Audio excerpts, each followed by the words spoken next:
When a destitute widow is abandoned at a remote Nebraska Territory outpost in 1867, a desperate rancher with 2 motherless children makes her an impossible proposition that could save them aller, destroy what little they have left.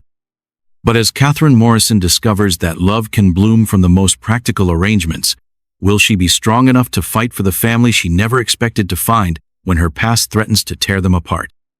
The stagecoach wheels stopped turning, and Catherine Morrison knew her old life had ended forever. Dust swirled around her black dress as the driver threw her small bag onto the ground beside the wooden sign that read, Fort Kearney, population 847. The September heat made her feel dizzy, but not as dizzy as the thought of being completely alone in the world. "This is as far as your ticket takes you, ma'am," the driver called down from his high seat. His voice wasn't mean, but it wasn't kind either. "Next coach comes through in 2 weeks." Catherine picked up her carpet bag and watched the stagecoach roll away toward the horizon. The bag contained everything she owned now: 3 dresses, her dead husband's letters, and the silver locket he had given her before marching off to war. The locket was the only thing worth any money, but she could never sell it. It held the only picture she had of William. Her sister's last words still rang in her ears like church bells that wouldn't stop. "We can't feed another mouth, Catherine. You'll have to find your own way." After William died at Gettysburg, Catherine had lived with Margaret's family for 2 years. But when the farm had a bad season, Margaret's husband had made his choice clear. Catherine was not truly family, just a burden they could no longer carry. The fort bustled with activity, even in the afternoon heat. Soldiers walked between buildings, their blue uniforms dark with sweat. Wagon trains prepared for journeys west, with families loading supplies and checking their oxen. Children ran between the wheels, playing games that seemed impossible in such a serious place. Everyone had somewhere to go and someone waiting for them. Catherine walked toward the trading post, her boots raising small clouds of dirt with each step. Inside, the store smelled like coffee beans, leather, and tobacco. The man behind the counter looked up from his ledger book when she entered. "Help you with something, ma'am?" His eyes took in her morning dress and single bag. She could see him making judgments about her situation. "I need to find work," Catherine said, trying to keep her voice steady. "And a place to stay." The storekeeper scratched his gray beard. "Work's hard to come by for a woman alone. Most folks around here need farmhands or soldiers." "Not," he trailed off. But Catherine understood. "Not widows with no skills except keeping house." "I can cook and sew," she offered. "I can read and write. I helped my sister with her children." "Might be something at the boarding house?" The man said slowly. "Mrs. Patterson sometimes needs help with the washing, but it don't pay much, and she's particular about who she takes on." Catherine thanked him and left the store. Outside, the sun seemed even hotter than before. She sat on a wooden bench near the water trough and opened her bag. Inside, wrapped in her spare chemise, were the letters William had sent her during the war. She pulled out the last one, dated just 3 days before he died. "My dearest Catherine," it began, "I dream of coming home to you and building the life we planned. I dream of children laughing in our kitchen and you singing while you work in your garden. Hold on to those dreams for both of us, my love. They are what keep me fighting." Catherine folded the letter carefully and put it away. William's dreams had died with him, and now she wasn't sure what dreams were left for her to hold on to. The sound of hoofbeats made her look up. A man on a large bay horse was riding toward the fort, and Catherine could see 2 small figures riding behind him. As they got closer, she noticed the man's clothes were well made but dusty from travel. His hat shadowed his face, but she could see the strong line of his jaw and the way he sat straight in the saddle. The children behind him looked tired. The little girl, maybe 6 years old, had blonde hair that stuck to her sweaty forehead. The boy appeared older, perhaps 8, and he held his sister protectively as they rode. Both children wore clothes that had been well made but were now wrinkled and dirty from the road. The man dismounted near the water trough where Catherine sat. Up close, she could see he was probably in his 30s, with dark hair that needed cutting and gray eyes that looked like they had seen too much sadness. When he removed his hat, She noticed the lines around his eyes that spoke of worry and sleepless nights. "Easy there, Star," he murmured to his horse, patting the animal's neck. The horse was beautiful, clearly well-bred and well cared for. This was not a poor man's mount. The little girl slid down from the horse and immediately ran to the water trough. She cupped her hands and drank deeply, water dripping down her chin. The boy followed more slowly, keeping one eye on his father. "Papa, can we rest here tonight?" the girl asked. "I'm so tired of riding." The man's expression softened as he looked at his daughter. "We'll see, Emma. Let me talk to the folks at the fort first." Catherine watched this family interaction with a mixture of longing and sadness. She remembered how William used to speak about the children they would have someday. Now she wondered if she would ever be anything more than an unwanted guest in other people's lives. The little girl noticed Catherine sitting on the bench and walked over with the fearless curiosity that only young children possess. "Are you waiting for someone?" Emma asked, tilting her head to one side. Catherine felt her throat tighten. "No, sweetheart, I'm not waiting for anyone." "We're not waiting either," Emma said matter-of-factly. "We're looking for a new place to live. Our old house got too sad after Mama went to heaven." The simple words hit Catherine like a physical blow. This family had lost someone too. The man, the children's father, looked over when he heard his daughter talking to a stranger. "Emma, come away from the lady," he called. "She doesn't need you bothering her." "She's not bothering me," Catherine said quickly. "She's a lovely child." The man walked over, his boots making solid sounds on the packed earth. "I apologize for my daughter, ma'am. She's forgotten her manners after too many days on the trail." "There's nothing to apologize for," Catherine replied. "She reminds me that there's still kindness in the world." Something in her voice made the man look at her more carefully. He seemed to notice her morning dress, her single bag, the way she sat alone on the bench, like someone with nowhere else to go. "I'm Jacob Brennan," he said, extending his hand. "These are my children, Emma and Daniel." "Catherine Morrison," she replied, shaking his offered hand. His grip was strong and calloused from work. "Are you traveling through Fort Kearny, Mrs. Morrison?" Jacob asked. Catherine felt heat rise in her cheeks. "I'm between situations at the moment." Jacob's gray eyes studied her face, and she had the uncomfortable feeling that he could see right through her careful words to the truth beneath. This man was clearly used to making quick decisions about people and situations. "Daniel," he called to his son, "take your sister and go see if you can find us some supplies at the trading post. We'll need coffee and hardtack for the trail." The boy nodded and took Emma's hand.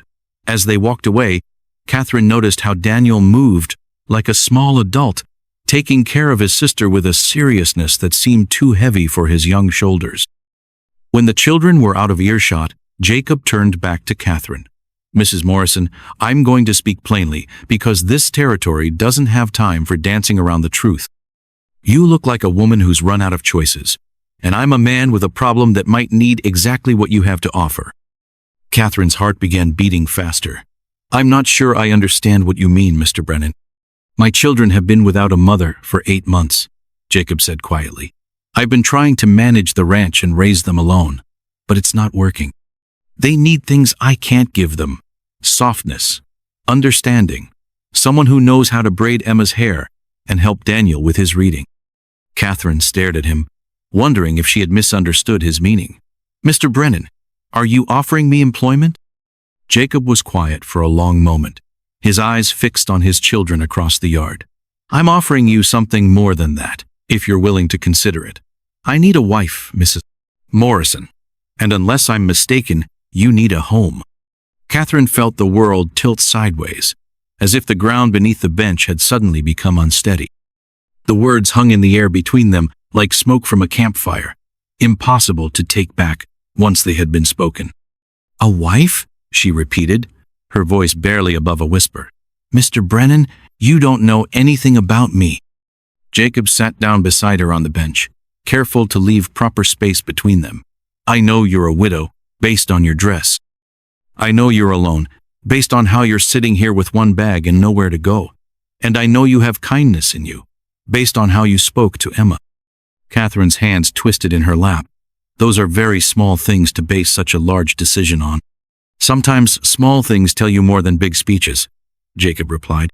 My first wife, Mary, used to say that you could learn everything about a person's character by watching how they treated children and animals in the first 5 minutes of meeting them.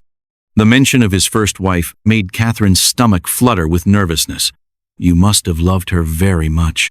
I did, Jacob said simply, but love doesn't always get to last, as long as we hope it will. Mary died, giving birth to what would have been our third child, lost them both in one terrible night. Catherine felt tears prick her eyes. I'm so sorry for your loss. Thank you, but I'm not telling you this to gain your sympathy. I'm telling you because I want you to understand what I'm offering isn't about replacing what I had with Mary. It's about building something new that my children need, and you might need too. Across the yard, Emma had convinced Daniel to lift her up so she could pet Jacob's horse. The little girl's laughter carried on the afternoon breeze, and Catherine felt something twist in her chest, a longing so deep it almost took her breath away. What exactly are you proposing, Mr. Brennan? Catherine asked. A practical arrangement, Jacob said. You would come to my ranch as my wife. You would help raise my children and manage the household. In return, you would have a home, security, and legal protection as a married woman. Catherine felt her cheeks grow warm. And the other aspects of marriage?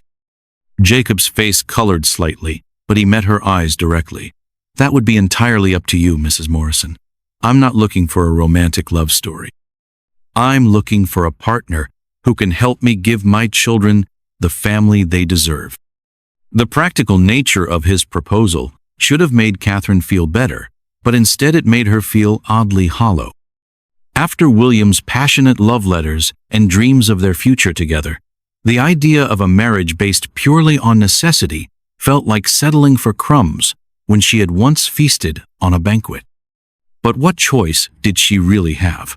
The alternative was trying to find work as a single woman in a territory where such women were viewed with suspicion at best and outright hostility at worst. Where is your ranch? Catherine asked. About a day's ride northwest of here, near Cottonwood Creek. It's good land, fertile soil, plenty of water, and a house that Mary designed herself. The cattle operation is profitable, and I employ several hands during busy seasons. Catherine tried to picture herself in this unknown place, with these unknown people. What would happen if the arrangement didn't work out? Jacob was quiet for a moment. I suppose we'd have to cross that bridge when we came to it. But Mrs. Morrison, I'm not a man who makes decisions lightly. If I'm asking you to be my wife, it's because I believe you're the kind of person who sees commitments through to the end. Something in his tone made Catherine look at him more carefully. How can you possibly know that about me? Because you're here, Jacob said. You could have given up when your family cast you out. You could have found some other way to survive that didn't require the courage to start over in a strange place. But instead, you bought a ticket to the frontier, even though you had no guarantee of what you'd find here. Catherine felt tears, threatening again. No one had ever described her journey west as courageous before. Her sister had called it foolish. The stagecoach driver had called it desperate. But Jacob saw it as something brave, and that perspective made her feel different about herself. The children, Catherine said. They've already lost one mother. What if they don't accept me? Emma already likes you, Jacob pointed out. And Daniel will come around once he sees that you're not trying to replace his memory of Mary, just trying to help him move forward. As if summoned by their conversation, Emma came running back across the yard with Daniel trailing behind her. The little girl's face was flushed with excitement. Papa, she called. The man at the store said there's going to be a dance tonight to celebrate the harvest. Can we stay and go to the dance? Jacob looked uncertain. Emma, we need to get back to the ranch. The hands will be expecting. Please, Papa, Emma interrupted. We haven't danced since Mama died. I remember how you used to spin her around the kitchen while Daniel and I watched. Catherine saw Jacob's expression change, a flash of pain crossing his features so quickly she almost missed it. This was a man still grieving, still carrying the weight of loss even as he tried to move forward for his children's sake. I think a dance sounds lovely, Catherine heard herself say. If your father agrees, of course. Emma's eyes went wide. Would you dance with us, Mrs.? What's your name? Morrison, Catherine said with a smile. But you can call me Catherine if you'd like. Would you dance with us, Miss Catherine? Emma asked. Catherine looked at Jacob, who was watching this exchange, with an unreadable expression. I haven't danced in a very long time, she admitted. I might have forgotten how. I can teach you, Emma declared. Mama taught me, and I remember all the steps. Daniel had been quiet during this conversation, but now he spoke up. Emma, you can't just invite strangers to dance with us. She's not a stranger, Emma said with the absolute certainty that only children possess. She's going to be our new mama. Catherine felt her breath catch. Jacob's face went pale, and she realized that the children had somehow overheard more of their conversation than either adult had intended. Emma, Jacob said carefully, Mrs. Morrison and I were just talking. Nothing has been decided yet. But Emma was not to be deterred. She walked over to Catherine and took her hand with complete trust. You look sad like Papa does. Mama used to say that sad people need extra hugs and dancing to feel better. Catherine felt something crack open in her chest, some wall she had built around her heart since William's death. This little girl was offering her something no adult had offered in 2 years, unconditional acceptance. Your mama sounds like she was a very wise woman, Catherine said softly. She was, Daniel added, speaking directly to Catherine for the first time. She said that families aren't just the people you're born with. Sometimes they're the people you choose to love. Catherine looked at Jacob and saw her own surprise reflected in his eyes. These children, who had lost so much, were teaching the adults about hope and second chances. So what do you say, Mrs. Morrison? Jacob asked quietly. Would you be willing to take a chance on us? Catherine thought about the empty boarding house room waiting for her, about the uncertain future of trying to find work as a single woman, about the loneliness that had been her constant companion since William's death. Then she looked at Emma's expectant face and Daniel's cautious but hopeful expression, and at Jacob's gray eyes that held both vulnerability and strength. Yes, she said, the word coming out stronger than she had expected. Yes, I think I would. Emma let out a whoop of joy that made several people across the yard turn to look at them. Daniel smiled, the first real smile Catherine had seen from him, and Jacob's shoulders seemed to relax for the first time since she had met him. Well then, Jacob said, standing up and offering Catherine his hand, I suppose we should go find the preacher and make this official before the dance tonight. Catherine took his offered hand and let him help her to her feet. As they walked toward the fort's chapel, Emma skipping beside them and Daniel carrying Catherine's bag without being asked, she felt something she hadn't experienced in 2 years. The possibility that her story wasn't over yet, but just beginning a new chapter. The wagon lurched over another rocky patch, and Catherine grabbed the wooden seat to keep from sliding into Jacob's shoulder. 3 weeks had passed since their simple wedding ceremony at Fort Kearney, and now the endless Nebraska grassland stretched before them like a golden ocean under the October sky. But it wasn't the bumpy ride that made her stomach twist with nerves. It was the knowledge that she was about to enter the home of a woman she could never replace. Look, Miss Catherine, Emma called from the wagon bed, pointing ahead with excitement. You can see our house now. Catherine followed the little girl's finger and caught her breath. Nestled in a valley where cottonwood trees lined a winding creek, a 2-story white farmhouse sat like a perfect picture from a magazine.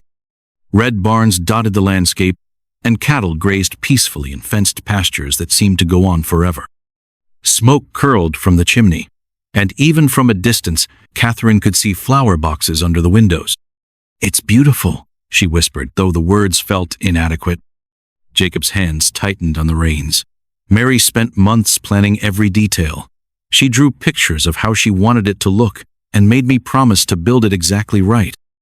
The reverence in his voice when he spoke his first wife's name made Catherine feel like an intruder. How could she possibly fill the shoes of a woman who had created such a perfect home? As they drew closer, Catherine noticed a man working near the main barn. He was tall and lean, with silver hair that caught the afternoon sunlight. When he saw their wagon approaching, He set down his tools and walked toward them with the easy stride of someone comfortable in his own skin. "That's Henry," Daniel explained to Catherine. "He's been Papa's foreman since before I was born. He helped Papa build the house." The wagon rolled to a stop in front of the porch, and Jacob jumped down to help Catherine descend. Her legs felt shaky after the long ride, and she was grateful for his steady hand on her elbow. Henry approached with a warm smile that crinkled the corners of his weathered eyes. "Well, Jacob, you going to introduce me to your bride, or are you planning to keep her a secret?" "Henry Martinez, meet Catherine Brennan," Jacob said formally. "Catherine, Henry runs this place better than I do." Catherine felt her cheeks warm at hearing her new name spoken aloud. Mrs. Catherine Brennan. It still sounded strange to her ears. "Pleasure to meet you, ma'am," Henry said, tipping his hat. "These young ones have been talking non-stop about their new mama coming home." "Have they?" Catherine asked, glancing at Emma, who was already climbing out of the wagon. "Oh yes," Henry continued with a grin. "Emma's been making me practice dancing so I can teach her how to waltz properly for when you have parties. And Daniel's been reading every book in the house so he can impress you with his learning." Catherine felt a flutter of warmth at this news, but also a spike of anxiety. The children had expectations she wasn't sure she could meet. Jacob was already unloading Catherine's trunk from the back of the wagon. She watched his efficient movements and wondered what he was thinking. During their 3 weeks of marriage, he had been unfailingly polite and considerate, but she still felt like she was living with a friendly stranger. "Come on, Miss Catherine," Emma said, grabbing her hand. "I want to show you everything." The little girl pulled her toward the house, chattering excitedly about all the places they would explore together. But as they climbed the porch steps, Catherine's feet seemed to grow heavier with each board. The front door opened into a parlor that took Catherine's breath away. Handmade quilts draped over comfortable chairs, and family photographs lined the mantelpiece. Lace curtains framed windows that looked out over the valley, and fresh wildflowers sat in a blue ceramic vase on a polished wooden table. "Mama picked out all the colors," Emma said proudly. "She said a house should feel like a hug when you walk inside." Catherine nodded, unable to speak around the lump in her throat. Mary Brennan's presence filled every corner of this room. How could Catherine ever make this place feel like home when it so clearly belonged to another woman's vision? "Let me show you the kitchen," Daniel offered, his voice more subdued than his sister's. "Papa said you might want to change things if they don't suit you." The kitchen was spacious and well organized, with a large cast-iron stove and shelves lined with preserving jars. A recipe box sat on the counter, and Catherine could see handwritten cards peeking out the top, more evidence of Mary's careful planning and domestic skills. "I don't think anything needs changing," Catherine said carefully. "Your mother had excellent taste."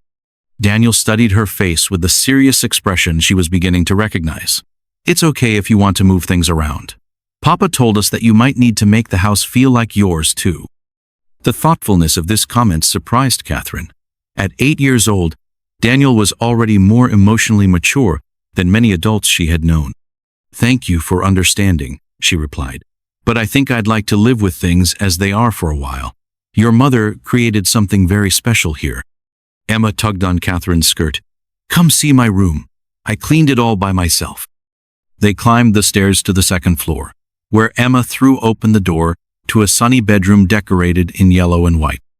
A child-sized rocking chair sat by the window, and shelves held an impressive collection of wooden dolls and picture books. "Papa made all my dolls," Emma announced, "and Mama sewed all their dresses. Do you know how to sew, Miss Catherine?" "I do," Catherine answered. "Perhaps we could make some new dresses together." Emma's face lit up with delight. "Really? Could we make one with blue ribbons? Blue is my favorite color now." "I think that sounds lovely," Catherine said, meaning it. Working on a project together might help her bond with Emma while giving her a way to contribute to the household. Daniel appeared in the doorway. "Would you like to see my room too?" His room was next door, decorated in green and brown with carved wooden animals arranged on his dresser. Catherine noticed a half-finished whittling project on his desk, a small horse that showed remarkable detail for such young hands. "Did you carve this yourself?" she asked, picking up the wooden horse. Daniel nodded shyly. "Papa's been teaching me. He says I have good hands for detail work. It's beautiful, Catherine said sincerely. You're very talented. A pleased flush spread across Daniel's cheeks, and Catherine realized how important her approval was to him. These children had been without a mother figure for 8 months, and they were hungry for the kind of encouragement and attention that only a mother could provide. Let me show you the master bedroom. Jacob's voice came from behind them. Catherine turned to find him standing in the hallway, her trunk balanced on his shoulder. The master bedroom was larger than the children's rooms, with windows that looked out toward the creek. A massive oak bed dominated the space, covered with another of Mary's beautiful quilts. Catherine's eyes immediately went to the photographs on the dresser, wedding pictures and family portraits that chronicled the life Jacob had shared with his first wife. I can move those if they make you uncomfortable, Jacob said quietly, following her gaze. No, Catherine replied quickly. They belong here. The children should see their mother every day. Something in Jacob's expression softened. That's very generous of you. It's not generous, Catherine said. It's necessary. You can't build a new life by pretending the old one never existed. Jacob set her trunk down near the wardrobe. There's plenty of space for your things. Mary always said this room was too big for one person's belongings. Catherine opened her trunk and began removing her few dresses. Everything she owned fit easily into one corner of the massive wardrobe, looking lost among Mary's carefully organized clothes. Mama had pretty dresses, Emma observed from the doorway. But I like yours too, Miss Catherine.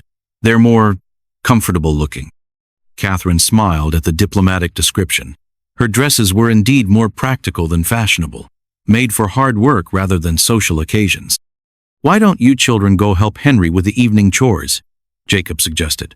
Let Catherine get settled in. After the children left, an awkward silence fell between the adults. Catherine continued unpacking, while Jacob stood by the window, his hands clasped behind his back. The children seem happy to have you here, he said finally. They're wonderful, Catherine replied. You and Mary raised them well. Mary did most of the raising, Jacob admitted. I was always busy with the ranch work. She used to say I'd have to learn to be both mother and father if anything ever happened to her, but I don't think either of us really believed.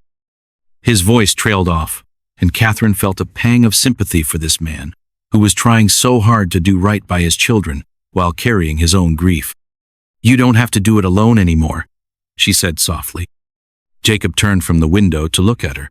I hope you don't regret this decision, Catherine. I know it's not the life you probably dreamed of when you were a young girl. Catherine thought of her dreams of romantic love and passionate devotion, of the future she had planned with William that would never come to pass.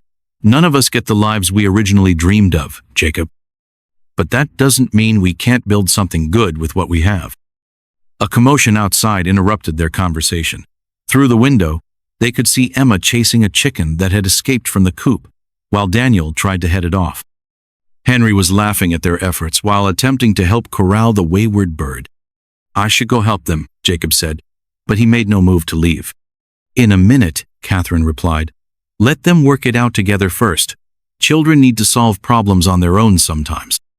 They watched in comfortable silence as Emma finally managed to scoop up the chicken, her face triumphant with success. Daniel praised his sister's efforts, and Henry applauded their teamwork. You're going to be good for them, Jacob said quietly. I hope so, Catherine replied. I want to be. As evening fell, Catherine found herself in Mary's kitchen, preparing her first meal as mistress of the Brennan household. She had found beef and vegetables in the cold cellar, and the recipe box had provided instructions for Mary's favorite stew. As she stirred the pot, she felt the strange sensation of following in another woman's footsteps while trying to find her own path. Emma sat at the kitchen table, chattering about her day while she helped Catherine peel potatoes. Daniel was outside with Jacob, learning to milk the cows. Through the window, Catherine could see father and son working together in the barn, their heads bent over their task in comfortable companionship. Miss Catherine? Emma's voice interrupted her thoughts. Yes, sweetheart? Are you going to stay with us forever? The innocent question hit Catherine like a physical blow. Why do you ask that? Emma's face grew serious. Because Mama said she would stay forever too, but then she went to heaven. and sometimes people leave even when they don't want to. Catherine knelt beside Emma's chair and took the little girl's hands in her own. Emma, I can't promise that nothing bad will ever happen, but I can promise that I'm not planning to leave. I want to be part of your family for as long as you'll have me. Emma studied Catherine's face with the intense focus that children use when trying to determine if an adult is telling the truth. Whatever she saw there seemed to satisfy her, because she nodded solemnly and returned to her potato peeling. Later that evening, after the children were tucked into bed and the dishes were washed, Catherine sat on the front porch with Jacob. The October air carried the scent of wood smoke and the distant sound of cattle settling for the night. "Thank you for today," Jacob said quietly. "For what?" "For being patient with Emma's questions, for not trying to change everything all at once, for understanding about the photographs." Catherine wrapped her shawl more tightly around her shoulders. "This is their home, Jacob. I'm the newcomer here. It's my job to fit in, not to remake everything to suit myself." "Still," Jacob said, "not every woman would be so understanding about living in another woman's shadow." Catherine was quiet for a long moment, thinking about shadows and legacies and the complicated ways that love could persist even after death. "I don't think of it as living in Mary's shadow," she said finally. "I think of it as being trusted to carry on something beautiful that she started." Jacob turned to study her profile in the moonlight. "You're not what I expected, Catherine Brennan." "What did you expect?" "Someone more desperate, I suppose. Someone who would be grateful for any opportunity and not ask questions about what she was walking into." Catherine felt a smile tug at her lips. "Oh, I am desperate, Jacob, and I am grateful. But I'm also a person with my own thoughts and feelings. I hope that's not a problem." "No," Jacob said softly. "I don't think it's a problem at all." As they sat together in comfortable silence, Catherine allowed herself to hope that maybe, just maybe, she had found a place where she could belong. The road ahead was uncertain, and she knew there would be challenges she couldn't yet imagine. But for tonight, sitting on the porch of her new home, with her new husband beside her and her new children sleeping safely upstairs, she felt something she hadn't experienced in a very long time: peace. The scream that shattered the pre-dawn darkness sent Catherine bolting upright in bed, her heart hammering against her ribs like a trapped bird. Beside her, Jacob was already throwing off the covers and reaching for his rifle, his face grim in the pale moonlight streaming through their bedroom window. Another scream echoed across the valley, not human, but the terrified sound of cattle in distress. "Stay with the children," Jacob commanded, pulling on his boots with swift, practiced movements. "Henry and I will handle this." But Catherine was already reaching for her wrapper, her bare feet hitting the cold wooden floor. "What's happening?" "Sounds like wolves," Jacob said, checking his rifle with the efficiency of a man who had faced this threat before. "They've been getting bolder lately, coming closer to the ranch." Through their bedroom window, Catherine could see dark shapes moving against the star-filled sky. The cattle in the nearest pasture were bunched together, their panicked lowing creating a chorus of fear that made her skin crawl. In the distance, she could make out the glow of lanterns as the ranch hands emerged from the bunkhouse. "Papa?" Emma's frightened voice came from the hallway, followed by the soft padding of bare feet on wooden floors. Catherine hurried to the bedroom door and found both children standing in the corridor, their faces pale with worry. Daniel held his sister's hand protectively, but his own eyes were wide with fear. "It's all right," Catherine said, gathering them both against her. "Your papa and Henry are going to take care of everything." "Is it wolves?" Daniel asked, his voice trying to sound brave but trembling slightly. Before Catherine could answer, Jacob appeared in the doorway, fully dressed and carrying his rifle. He knelt down to embrace both children, his face softening despite the urgency of the situation. "I need you both to be very brave and stay inside with Catherine," he told them. "Can you do that for me?" Emma nodded solemnly, but Daniel's jaw set with determination. "I could help, Papa. I'm old enough to—" "You're old enough to protect your sister and Catherine," Jacob interrupted firmly. "That's the most important job of all." Catherine saw Daniel's shoulders straighten with pride at being given such responsibility. "I won't let anything happen to them," the boy promised. Jacob's eyes met Catherine's over the children's heads. "Keep them away from the windows?" he said quietly. "And if anything goes wrong, there's another rifle in the bedroom closet." The thought of needing to use a weapon made Catherine's stomach clench, but she nodded. "Be careful, Jacob." He squeezed her shoulder briefly, and then he was gone, his boots thundering down the stairs and out the front door. Through the window, Catherine watched him run toward the barn where Henry was already saddling horses. The other ranch hands were mounting up, their faces set with grim determination. "Miss Catherine," Emma's small voice was muffled against Catherine's nightgown, "are the wolves going to hurt Papa?" "Your papa is very smart and very careful," Catherine said, hoping her voice sounded more confident than she felt. "He's dealt with wolves before." She led the children into the parlor, where she lit several oil lamps to chase away the oppressive darkness. Outside, she could hear shouting voices and the thunder of hoofbeats as the men rode out to confront the threat. The cattle's distressed calls seemed to be coming from multiple directions now, suggesting the wolf pack had split up to create maximum chaos. Daniel positioned himself by the front window, his young face serious with concentration. "I can see their lanterns moving toward the north pasture," he reported. "Daniel, come away from the window," Catherine said, remembering Jacob's warning. "But I need to watch for Papa," the boy protested. "What if he needs help?" Catherine understood his desire to help, but she also knew that Jacob needed to focus on the threat without worrying about his family's safety. "The best way to help your Papa right now is to do exactly what he asked us to do. Stay safe inside." A new sound joined the chaos outside, the sharp crack of rifle fire. Emma whimpered and pressed closer to Catherine's side, while Daniel's face went even paler. "They're shooting the wolves," Catherine explained, trying to keep her voice calm and matter-of-fact. "That's good. It means your Papa and the men are handling the situation." More gunshots echoed across the valley, followed by the sound of horses moving at a gallop. The cattle's calls were becoming less frantic, suggesting that the immediate threat was being controlled. "Tell us a story, Miss Catherine," Emma pleaded, "like Mama used to do when we were scared." Catherine's mind went blank.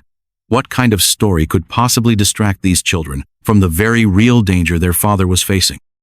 Then she remembered the tales her own mother had told her during thunderstorms when she was small. "Once upon a time," she began, settling both children more comfortably against her sides, "there was a brave knight who lived in a beautiful castle with his 2 children, a prince and a princess." "Like Papa and us?" Emma asked. "Very much like Papa and you," Catherine confirmed. Now, this knight had the important job of protecting all the people and animals in his kingdom from a pack of wild creatures that lived in the forest.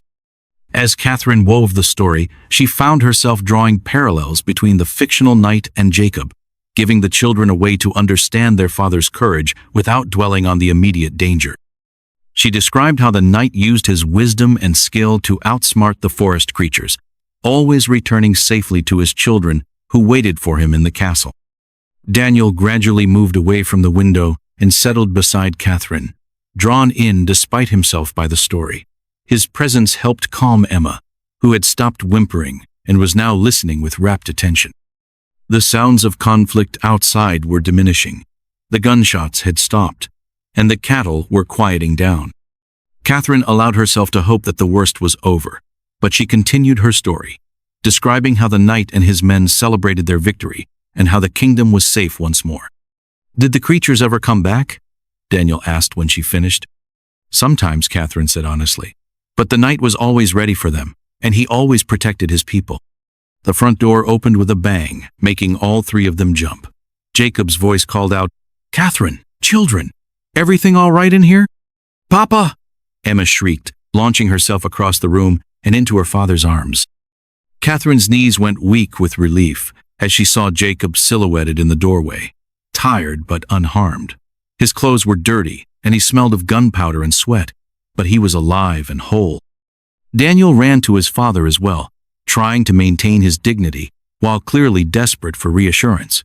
Jacob gathered both children against him, his eyes meeting Catherine's over their heads. "How bad was it?" she asked quietly. "We lost 3 head of cattle," Jacob replied, his voice heavy with exhaustion. "But we got 4 of the wolves. The rest of the pack scattered back into the hills." Henry appeared behind Jacob, looking equally tired but wearing a satisfied expression. "Evening, Mrs. Brennan. Sorry for all the commotion." "Is everyone safe?" Catherine asked. "All the men are fine," Henry assured her. Young Pete took a scratch on his arm, but nothing serious. These wolves were bold ones, came right up to the fence line instead of trying to pick off strays. Jacob was examining his children's faces, checking for signs of trauma. "You two were very brave tonight. I'm proud of you for taking care of Catherine and staying inside like I asked." "Miss Catherine told us a story about a knight," Emma reported. "The knight was just like you, Papa, and he always won." Jacob's eyes found Catherine's again, and she saw gratitude there along with something deeper, a recognition that she had handled her first real crisis as part of their family. "Well," Jacob said, "this knight is very tired and could use some hot coffee if there's any to be had." "I'll make some," Catherine offered, grateful to have something useful to do. In the kitchen, she worked by lamplight to prepare coffee and a simple meal for the men who had defended their home. Her hands shook slightly as she measured the coffee grounds, the delayed reaction to the night's fear finally catching up with her. Through the kitchen window, she could see the first pale hints of dawn touching the horizon. Soon it would be a new day, and life would return to its normal rhythm. But tonight had taught her something important about what it meant to be part of this family. Not just the peaceful moments of domestic happiness, but the times of danger and uncertainty as well. Jacob appeared in the kitchen doorway, having cleaned up and changed his shirt. "The children have finally fallen asleep on the parlor sofa," he reported. "I didn't have the heart to make them go back to their rooms just yet." "That's fine," Catherine said, pouring coffee into 2 cups. "They need to feel safe right now." Jacob accepted the coffee gratefully, wrapping his hands around the warm cup. "Thank you for keeping them calm tonight. Henry told me he could hear you telling them a story even over all the noise outside. They needed something to focus on besides their worry for you," Catherine replied. "I remember being terrified during storms when I was little, until my mother taught me that stories could take you somewhere else in your mind. You have good instincts with them," Jacob said. "Mary always said that being a mother wasn't about having all the answers. It was about knowing how to help children feel secure, even when the world felt dangerous." The comparison to Mary should have made Catherine feel inadequate, but instead it felt like a blessing, a recognition that she was following in the footsteps of a woman who understood what children needed. "Will the wolves come back?" Catherine asked. Jacob considered the question seriously. "Probably not for a while. We made it clear that this ranch is defended. But, Catherine," he paused, studying her face in the lamplight, "this won't be the last crisis we face out here. There will be storms, droughts, maybe rustlers or hostile travelers. Ranch life isn't easy or safe." Catherine met his gaze steadily. "I didn't expect it to be easy, Jacob, but I also didn't expect to have people worth protecting." Something shifted in Jacob's expression, a wall coming down, a guard being lowered. "You really mean to stay, don't you? Even knowing what you're signing up for?"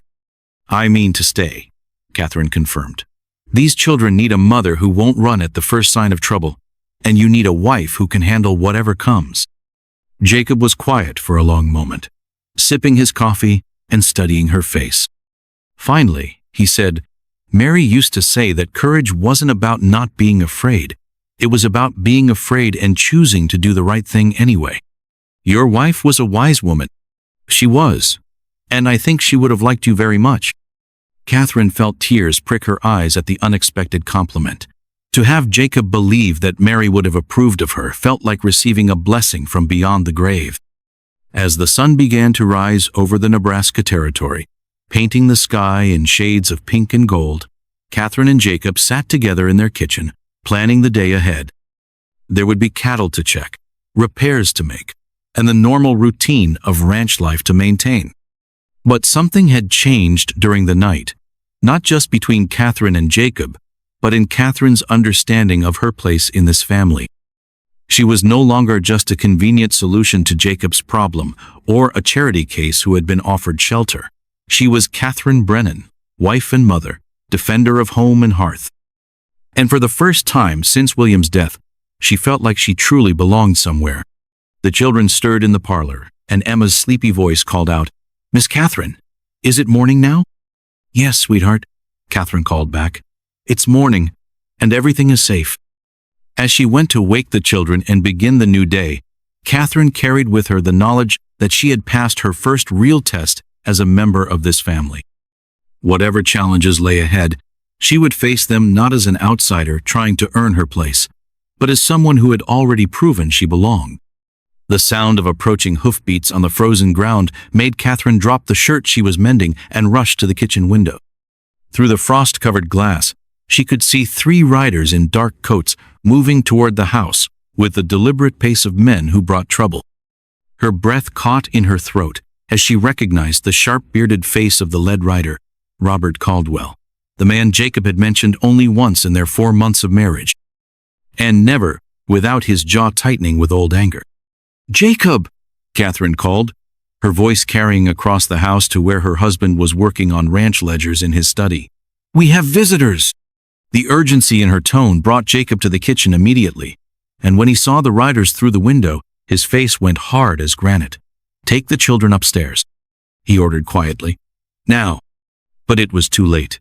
Emma and Daniel had heard the horses too and were already pressing their faces against the parlor window, curious about who might be coming to visit on such a cold December afternoon. "Papa, who are those men?" Emma asked, her breath fogging the glass. Jacob's hand moved instinctively to rest on Catherine's shoulder, a gesture that might have looked casual to an observer, but felt protective and possessive to her. "Robert Caldwell," he said quietly, "Mary's former fiancé." Catherine felt her stomach drop. During their months together, Jacob had shared bits and pieces of his past with Mary, but he had never explained the full story of why Robert Caldwell looked at the Brennan Ranch like a man who believed it should belong to him. The riders stopped in front of the house, and Catherine could see that the 2 men flanking Caldwell were strangers, one wearing a badge that caught the winter sunlight, the other carrying himself with the stiff formality of a government official. "Mrs. Brennan," the official called out in a voice that carried across the yard, "I need to speak with you and your husband. Official business." Jacob's jaw worked silently for a moment before he straightened his shoulders and walked toward the front door. Catherine followed, her heart hammering against her ribs with a fear she couldn't name but felt in every bone of her body. The 3 men had dismounted and were standing in a line near the porch steps. Up close, Catherine could see that Robert Caldwell was a handsome man in his 30s, with sharp blue eyes and the kind of confident bearing that came from money and social position. The sheriff, for that's what his badge proclaimed him to be, was an older man with a weathered face and sympathetic eyes. The 3rd man wore a black suit and carried a leather portfolio that screamed official documents and legal trouble.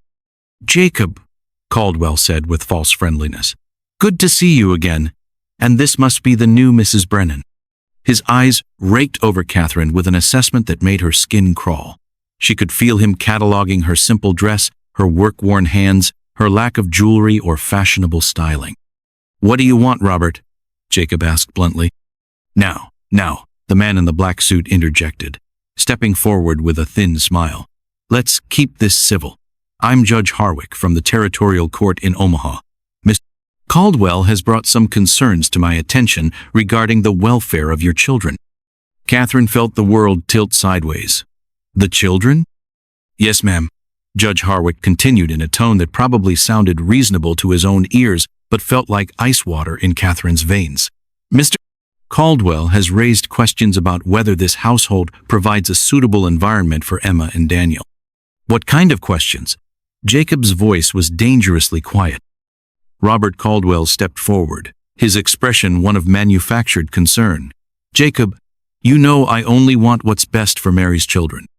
But you have to admit, taking in a stranger from off the street and calling her their mother, well, it raises questions about your judgment." Catherine felt Daniel move closer to her side, his small hand slipping into hers. When had he come downstairs? She looked around and saw Emma hovering in the doorway, her blue eyes wide with confusion and growing fear. "These are my children," Jacob said firmly, "and Catherine is my wife. I don't see how that's anyone's business but ours." "Actually," Judge Harwick said, consulting his leather portfolio. When the welfare of children is concerned, it becomes the community's business. Mr. Caldwell has presented me with some troubling information about Mrs. Brennan's background. Catherine's cheeks flamed with embarrassment and anger. What kind of information? Caldwell's smile was cold and satisfied. The kind that shows you were abandoned by your own family. Mrs. Morrison, excuse me, Mrs. Brennan. Cast out for being a burden they couldn't afford to keep. Now, what kind of mother figure can a woman be if her own blood relations found her too troublesome to support? The words hit Catherine like physical blows, awakening every insecurity she had carried since leaving her sister's house. She felt Daniel's hand tighten in hers and realized that both children were hearing these terrible accusations about the woman they had come to trust and love.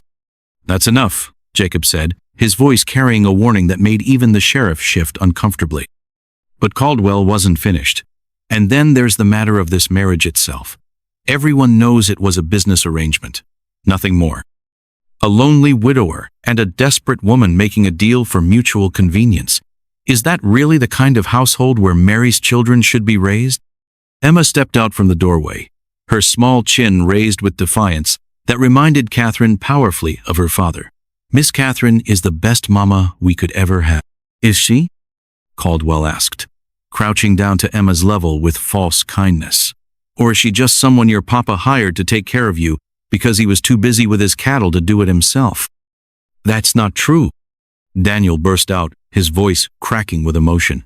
She reads to us every night and helps me with my arithmetic, and she teaches Emma how to braid her hair, and she never gets angry when we have bad dreams. Catherine felt tears sting her eyes at Daniel's passionate defense, but Judge Harwick was unmoved. Children often become attached to anyone who shows them kindness, he said dismissively. That doesn't mean the arrangement is in their best interests. What exactly are you proposing? Jacob asked, though Catherine could hear in his voice that he already suspected the answer. Mr. Caldwell has petitioned the court to be granted guardianship of Emma and Daniel, Judge Harwick announced. As Mary's former fiancé and a respected member of the community, he has a legitimate claim to concern for their welfare. The words hit Catherine like a sledgehammer to the chest. These men wanted to take away her children, for she had come to think of Emma and Daniel as truly hers in every way that mattered. On what grounds? Jacob demanded. On the grounds that this marriage is a sham, Caldwell replied smoothly, that you've brought an unsuitable woman into your home to care for children who deserve better. Mary promised to marry me, Jacob. If she hadn't died, those children would have been mine through marriage to their mother. But Mary didn't marry you. Catherine found her voice at last, though it shook with suppressed fury. She chose Jacob. She chose to build a life here, with him. And she trusted him to make the right decisions for their children. Caldwell's eyes flashed with anger at being contradicted. Mary was young and impressionable when she made that choice. She might have realized her mistake if she had lived longer. Don't you dare speak for my wife, Jacob said, his hand moving to rest protectively on Catherine's back. Mary knew her own mind, and she chose our family over whatever you were offering. Judge Harwick held up a hand to forestall further argument. Gentlemen, please. Mrs. Brennan, I need to ask you some questions about your suitability as a guardian for these children. Catherine lifted her chin, drawing on reserves of strength she hadn't known she possessed. Ask your questions. What experience do you have raising children? I helped care for my sister's children for 2 years, Catherine replied, and I've been Emma and Daniel's mother for 4 months. But you have no children of your own? The question was like a knife to the heart, reminding Catherine of all the dreams she had buried with William. No, I don't. And your family found you too burdensome to support. Catherine felt her cheeks burn, but she forced herself to meet the judge's eyes.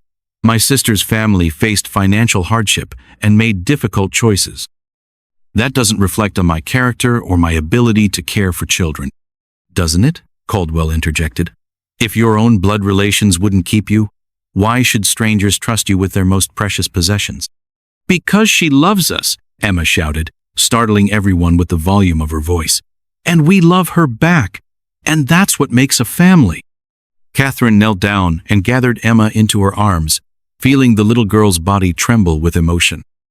Over Emma's head, she could see Daniel standing rigid with anger and fear, his young face struggling to process the threat these men represented.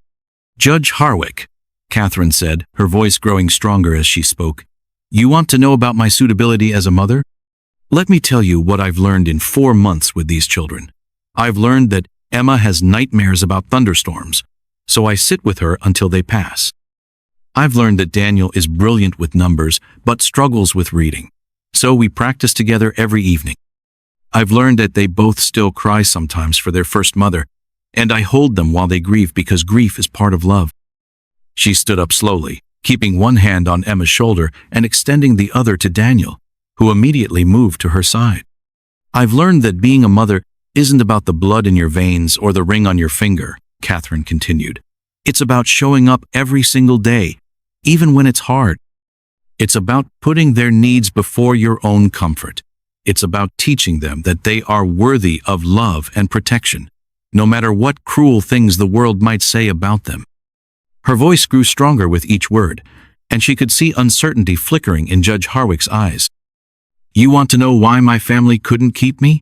Because they saw me as a burden, a mouth to feed, a problem to be solved. But Jacob saw me as a person worthy of love and respect. These children see me as someone who will never leave them, never give up on them, never make them feel like they're too much trouble to keep." Catherine looked directly at Robert Caldwell, letting him see the fierce protectiveness in her eyes.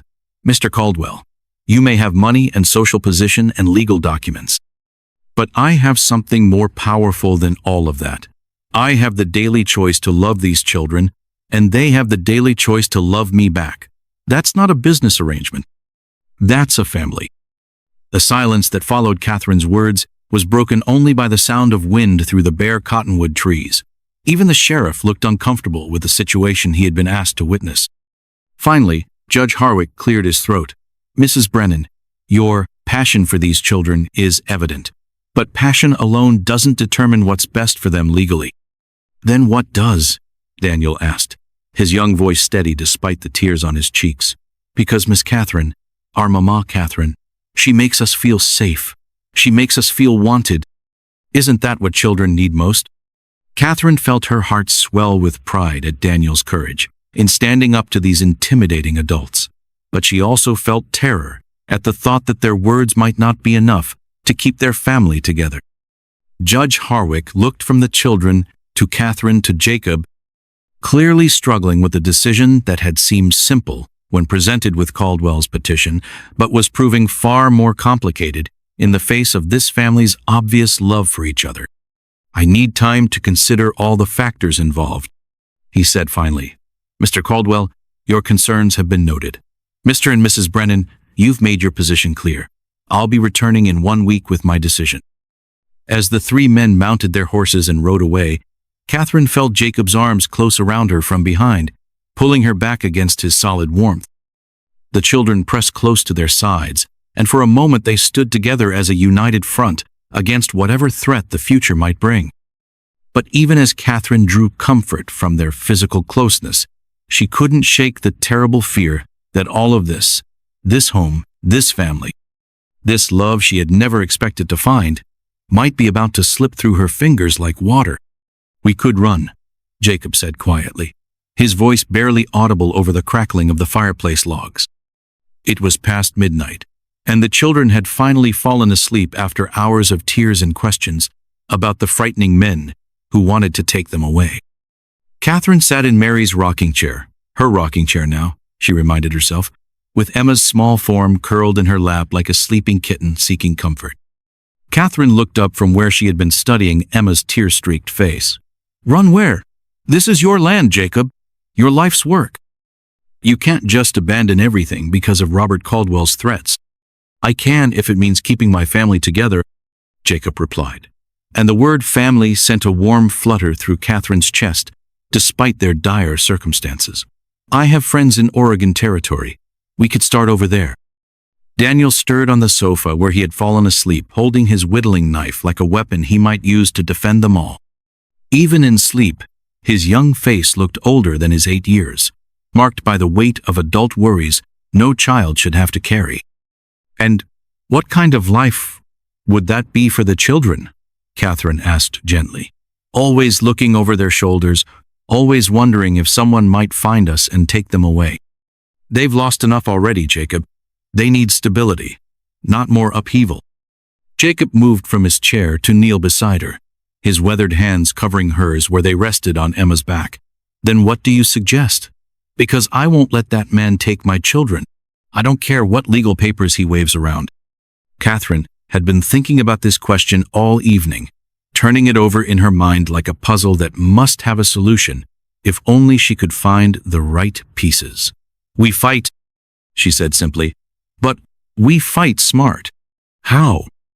Before Catherine could answer, a soft knock at the front door made them both freeze. Who would be visiting at this hour, and what kind of news would they bring? Jacob rose and moved toward the door, but Catherine stood as well, gently settling Emma onto the warm cushion of the chair. I'll get it, she said firmly. If it's more trouble, I want to face it head on. She opened the door to find Henry Martinez standing on the porch, his hat in his hands and his weathered face grave with concern. Behind him stood 3 other men, Catherine recognized as neighboring ranchers: Tom Wilson from the spread to the east, Pete Anderson from across the creek, and old Samuel Hayes, whose land bordered theirs to the south. Mrs. Brennan, Henry said quietly, sorry to bother you so late, but we heard about what happened today, and we wanted you folks to know where we stand. Catherine invited them into the kitchen, where Jacob joined them around the large wooden table that had hosted so many family meals. The men looked uncomfortable in the feminine space, but their faces were resolute. That Caldwell fellow came by my place this afternoon, Tom Wilson said without preamble, asking questions about your marriage, about whether I thought it was legitimate. Wanted to know if I'd seen signs that you weren't fit to raise those children. Catherine felt her cheeks burn with embarrassment. And what did you tell him? Tom's weathered face creased into a smile. Told him he could take his questions and shove them where the sun don't shine, begging your pardon, ma'am. Any fool can see those children are thriving with you. Pete Anderson nodded vigorously. My wife saw Emma at the general store last week, chattering away about the new dress you made her and how you're teaching her to read better. That little girl is happier than she's been since her mama died. And Daniel, Samuel Hayes added, that boy's been coming around asking me about woodworking techniques. Says his new mama thinks he has real talent and wants to encourage his interests. Mary, God rest her soul, was a fine woman, but she never understood that boy's need to work with his hands. Catherine felt tears prick her eyes at these unexpected testimonials from men she barely knew. Thank you, she whispered, but I'm not sure it will matter what the neighbors think if Judge Harwick has already made up his mind. That's where you're wrong, Henry said, leaning forward with the intensity of a man who had fought battles before. Judges care about community opinion, especially out here where we all have to rely on each other. If enough people speak up for you, it carries weight. Jacob had been listening in silence, but now he spoke up. What are you suggesting? A petition, Tom Wilson said. Every family in the territory who's willing to vouch for you and Catherine as parents. Present it to the judge next week when he comes back. And not just the men, Pete Anderson added. The women's voices matter too, maybe more than ours when it comes to judging someone's fitness as a mother. My Martha already said she'd be first to sign. Catherine felt a spark of hope kindle in her chest. Do you really think it would work? Can't hurt, Samuel Hayes said pragmatically. But there's something else you should know. Caldwell's been spreading rumors about your marriage, suggesting it's not. Well, not a real marriage in all ways. Catherine felt her face flame with embarrassment. The intimate details of her relationship with Jacob were nobody's business, but she understood what Samuel was trying to tell her.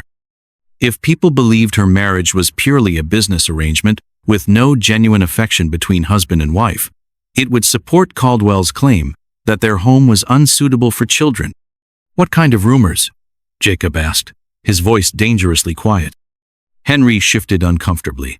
The kind that suggest you and Catherine are more like business partners than husband and wife. That you sleep in separate rooms, barely speak to each other, that the children are being raised by a hired housekeeper rather than a real mother. Catherine looked at Jacob and saw her own realization reflected in his eyes. They had been so careful to respect each other's boundaries, so determined not to push for more than the practical arrangement they had agreed upon, that they might have created the very impression Caldwell was hoping to exploit. "We could show them otherwise," Jacob said slowly, his gray eyes meeting Catherine's. "If you're willing." Catherine understood what he was asking. If they were going to present themselves as a genuinely married couple, they would need to behave like one, not just in private, but in public where their neighbors could witness their affection for each other. "I'm willing," she said quietly, and saw something warm flicker in Jacob's expression. The men left shortly after, promising to begin circulating the petition first thing in the morning. After they were gone, Catherine and Jacob sat together in the kitchen, the weight of their conversation settling between them like a bridge they were finally ready to cross. "Catherine," Jacob said hesitantly, "what I said about showing them we're truly married, I don't want you to feel pressured into anything you're not comfortable with." Catherine studied his face in the lamplight, seeing not just the practical rancher who had offered her security, but a man who had shown her kindness, respect, and growing affection over the past 4 months. "Jacob," she said softly, "I think we've both been so afraid of presuming too much that we've presumed too little." "What do you mean?" Catherine took a deep breath, gathering courage for what she wanted to say. "I mean that somewhere along the way, this stopped being just a practical arrangement for me. You and Emma and Daniel. You've become my family in every way that matters. And if I'm honest, my feelings for you have grown into something much deeper than gratitude or partnership." Jacob's eyes widened, and Catherine saw hope bloom across his features. "Catherine, I've been feeling the same way. But I was afraid that if I said anything, you might think I was trying to change the terms of our agreement." "What if I want the terms to change?" Catherine asked, her heart hammering against her ribs. Instead of answering with words, Jacob reached across the table and took her hands in his. His calloused fingers traced gently over her knuckles, and Catherine felt warmth spread up her arms and settle in her chest like a fire being kindled. "I love you," Jacob said simply, "not just for what you do for the children, but for who you are, your strength, your kindness, your courage in facing whatever life throws at us. I love the way you hum while you work, and the way you listen to Emma's endless chatter, like it's the most important conversation in the world. I love how you've helped Daniel gain confidence in himself, and how you've made this house feel like a home again." Catherine felt tears slide down her cheeks, but they were tears of joy rather than sorrow. "I love you too," she whispered. "I never thought I could love again after William, but you've shown me that the heart is bigger than I imagined.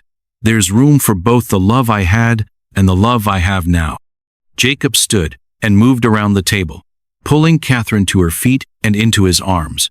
When he kissed her, it was with the tender passion of a man who had been holding back his feelings for too long. Catherine melted into his embrace, finally allowing herself to acknowledge how much she had wanted this closeness, this connection that went beyond practical partnership. When they finally broke apart, Jacob rested his forehead against hers. "Whatever happens with Caldwell and the judge, we'll face it together, as a real family." "As a real family," Catherine agreed. Over the next week, their neighbors rallied around them with a show of support that took Catherine's breath away. Martha Wilson organized the women to visit every household in the territory, collecting signatures and testimonials about Catherine's character and her relationship with the children. The men gathered stories about Jacob's integrity as a father and businessman, and about the obvious love between husband and wife that anyone with eyes could see. Catherine and Jacob, meanwhile, stopped being quite so careful about maintaining distance between them. They held hands when they walked to the barn together. Jacob kissed Catherine's cheek when he came in from working with the cattle. Catherine rested her hand on Jacob's shoulder when she served his coffee. Small gestures, but ones that spoke of genuine affection to anyone who cared to notice. The children bloomed under this new openness between their parents. Emma declared that she had always known Catherine and Jacob belonged together, while Daniel seemed to relax in a way he hadn't since his mother's death. As if he finally felt secure that his new family was built on a foundation strong enough to last. On the morning Judge Harwick was due to return, Catherine stood in front of her bedroom mirror, pinning up her hair with extra care. She wore her best dress, a deep blue wool that brought out her eyes, and the silver locket Emma had given back to her the night before. "For luck, Mama Catherine," Emma had said solemnly, "so you remember that love doesn't go away, it just gets bigger." Now, as Catherine touched the locket at her throat, she felt the truth of Emma's words. Her love for William would always be part of her, but it no longer defined the limits of her heart. She had room for Jacob's love, for the children's love, and for the love of the community that had embraced her as one of their own. "Ready?" Jacob asked from the doorway, looking handsome in his best suit and cleanly shaven jaw. "Ready," Catherine replied, taking his offered arm. Together, they walked downstairs to face whatever judgment awaited them, secure in the knowledge that whatever happened, they were no longer facing it as strangers bound by convenience, but as a family united by choice and strengthened by love. Judge Harwick's horse appeared on the horizon at exactly noon, but this time he wasn't alone. A dozen wagons followed behind him, filled with every family from the surrounding territory who had come to witness what might be the most important decision in the Brennan family's future. Catherine watched from the kitchen window as neighbors she barely knew climbed down from their wagons, their faces grim with determination, and their arms full of covered dishes that spoke of a community gathering rather than a legal proceeding. "Looks like half the territory showed up," Jacob murmured beside her, his hand finding hers and squeezing gently. Emma pressed her face against the glass, her breath fogging the window. "Why are so many people here, Mama Catherine?" "Because they care about our family," Catherine replied, though her voice trembled with nerves. "Because they want to make sure we stay together." Daniel appeared at Catherine's other side, his young face pale but resolute. "What if it's not enough? What if the judge still says we have to go with Mr. Caldwell?" Catherine knelt down to meet his eyes, her hands resting on his thin shoulders. "Then we'll find another way to fight. But Daniel, I want you to remember something. No matter what any judge says, you and Emma will always be my children in my heart. That can never be taken away from us." Through the window, they could see Judge Harwick dismounting near the front porch, his black suit formal and imposing against the backdrop of concerned neighbors. Robert Caldwell sat rigid in his own wagon, clearly displeased by the crowd that had gathered to oppose his petition. Martha Wilson was the first to approach the house, carrying a thick folder that could only contain the petition signatures. Behind her came a parade of women Catherine recognized from church and the general store, women who had smiled politely at her before, but were now marching toward her door like an army of guardian angels. "Mrs. Brennan," Martha called out, "we have something for the judge." Catherine opened the front door to find her porch crowded with familiar faces. Tom Wilson stood hat in hand beside his wife, while Pete Anderson held his youngest daughter on his shoulders. Even old Samuel Hayes had made the journey, leaning heavily on his walking stick but wearing a fierce expression that suggested he was ready for a fight. Judge Harwick looked thoroughly overwhelmed by the gathering. "What exactly is the meaning of this?" he asked, his formal tone suggesting he wasn't pleased by the unexpected audience. "This," Martha Wilson said firmly, stepping forward with her folder, "is a petition signed by 43 families in this territory, all testifying to Catherine Brennan's character as a wife and mother." The judge accepted the folder reluctantly, flipping through pages covered with signatures and handwritten testimonials. His eyebrows rose higher with each page he read. "Furthermore," Tom Wilson added, "we've come to speak on behalf of the Brennan family. If you're going to make a decision that affects our community, we figure the community ought to have a say." Robert Caldwell climbed down from his wagon, his face flushed with anger. "This is highly irregular. Judge Harwick, surely you're not going to be swayed by a mob of—" "Careful, Caldwell," Samuel Hayes interrupted, his weathered voice carrying clearly across the yard. "You're talking about our wives and neighbors, and we don't take kindly to outsiders insulting our people." Catherine felt Jacob's arm slip around her waist as they stood together on the porch, flanked by Emma and Daniel. Looking out at the sea of supportive faces, she felt overwhelmed by the realization that these people, many of whom she barely knew, had chosen to stand with her family. Judge Harwick cleared his throat. While I appreciate the community's enthusiasm, custody matters are typically decided based on legal precedent and the best interests of the children, not popular opinion. Then let's talk about the children's interests, Martha Wilson said firmly. She turned to Emma and Daniel, who had moved closer to Catherine's sides. Emma, honey, do you want to tell the judge how you feel about your new mama? Emma stepped forward with the fearless courage that had endeared her to Catherine from their first meeting. Judge, sir, Mama Catherine makes the best apple pie in the whole territory, and she reads to me every single night, and when I have scary dreams, she sits with me until they go away. She teaches me things and listens when I talk, and she never makes me feel like I'm too much trouble. And you, young man? The judge asked Daniel. Daniel's voice was steadier than Catherine had expected. Sir, Mama Catherine helped me learn to read better, and she says I'm smart with numbers. She doesn't try to replace our first mama. She just loves us the way we are. Mr. Caldwell doesn't even know us. How can he take care of people he doesn't know? Judge Harwick was quiet for a long moment, studying the faces of the family before him. Mr. Caldwell, you've presented your petition based on the irregular nature of this marriage and Mrs. Brennan's background. But I'm seeing evidence of a functioning family unit with strong community support. Caldwell's face darkened. Your Honor, you can't seriously be considering the opinions of a bunch of farmers and ranchers over legal precedent. I have legitimate grounds for concern about these children's welfare. What grounds? Jacob asked, his voice dangerously quiet. Because from where I stand, my children are healthy, happy, and loved. They're getting an education, they have a stable home, and they're surrounded by people who care about them. What more could any child need? They need proper guidance, Caldwell shot back, from someone with a legitimate claim to their care, not some stranger you picked up off the street. The insult hit its mark, and Catherine felt her cheeks burn with shame. But before she could respond, Emma's voice rang out across the yard, clear and defiant.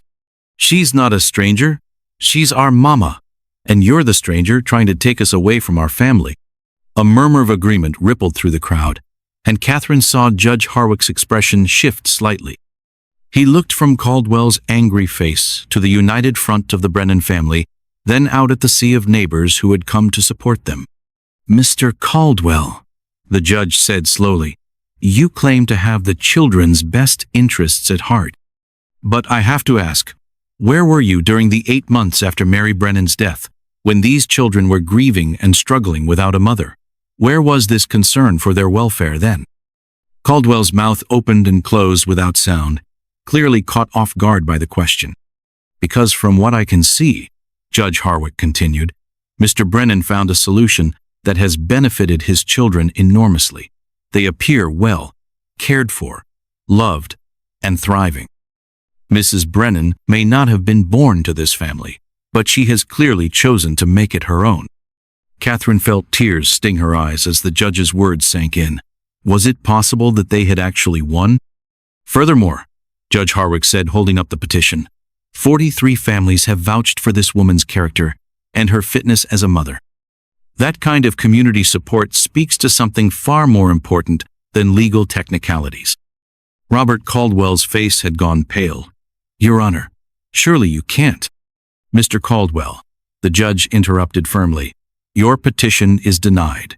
These children will remain with their father and stepmother, where they clearly belong. The cheer that went up from the crowd was deafening. Catherine felt her knees go weak with relief as Jacob's arms tightened around her and the children pressed close to her sides. Around them, neighbors called out congratulations and applauded the judge's decision. But even as Catherine celebrated, she noticed Robert Caldwell's expression of fury and humiliation.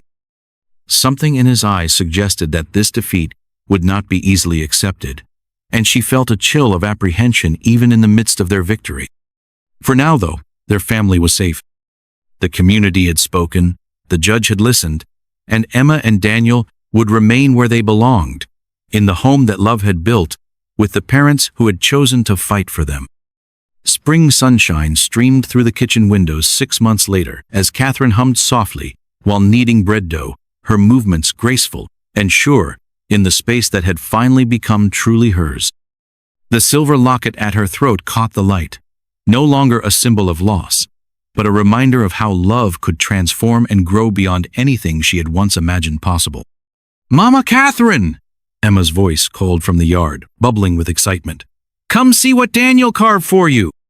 Catherine wiped her flour-dusted hands on her apron and stepped onto the porch, where she found Daniel holding a wooden jewelry box so intricate and beautiful it took her breath away. Tiny roses decorated the lid, and when he opened it, a small compartment lined with soft fabric revealed space for the treasures a woman might hold dear. "Daniel, this is incredible," Catherine said, accepting the box with reverent hands. "When did you find time to make something so detailed?" The boy's cheeks flushed pink with pride. "I've been working on it in the evenings after my lessons. Papa helped me with the hinges, but I did all the carving myself."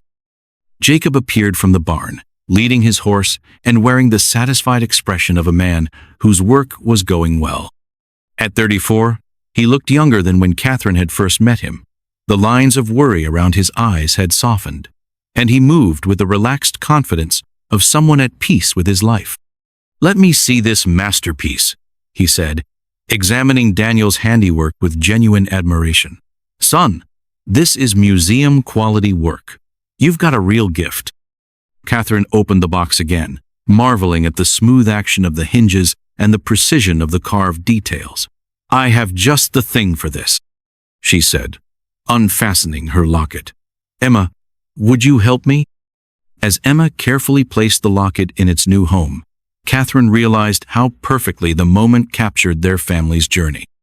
The past treasured but no longer defining them, the present filled with creativity and love, the future bright with possibility.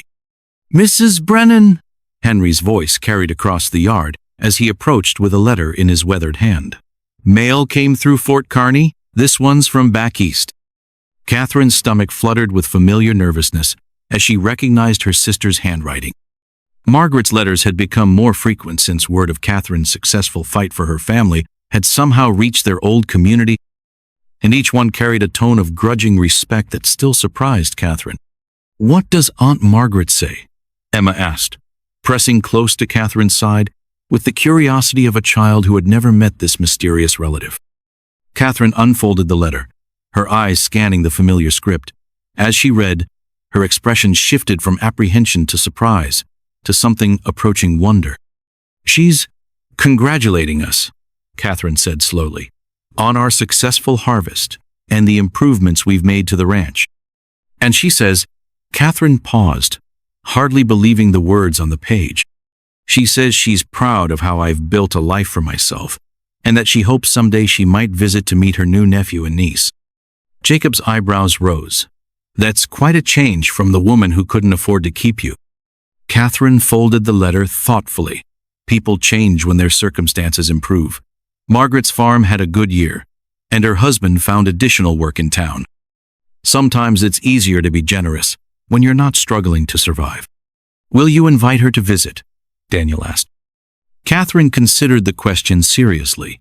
The hurt of Margaret's rejection would always be part of her story, but it no longer defined her worth. She had learned the difference between people who loved you conditionally and people who chose to love you every day, regardless of circumstances. "Maybe someday," she said, "but not because I need her approval anymore. Only if I think it would add something good to our lives." Emma tugged on Catherine's skirt. "Mama Catherine, tell us again about how you and Papa decided to get married." It had become one of Emma's favorite stories, the tale of two lonely people who had found each other by accident and chosen to build something beautiful together. Catherine never tired of telling it, though she always marveled at how different the story sounded now compared to how she had understood it at the time. "Well," Catherine began, settling onto the porch steps with Emma curled against her side and Daniel sitting attentively nearby, "your papa was the bravest man I'd ever met, willing to trust a complete stranger with his most precious treasures." "And you were the bravest woman I'd ever met," Jacob added, joining them on the steps, "willing to start over in a place where you knew nobody and had no guarantee of happiness." "But we did find happiness," Emma said contentedly. "Lots and lots of it." Catherine looked around at her family, Her husband whose love had grown from respect into genuine passion. Her children whose trust had taught her what it meant to be needed. Her neighbors who had become true friends. Her home that reflected her own touches alongside Mary's beautiful foundation. "Yes, sweetheart," she said softly. "We found more happiness than I ever dared hope for." As the afternoon sun painted the Nebraska Territory in shades of gold and green, the Brennan family sat together on their porch, surrounded by the life they had chosen to build together.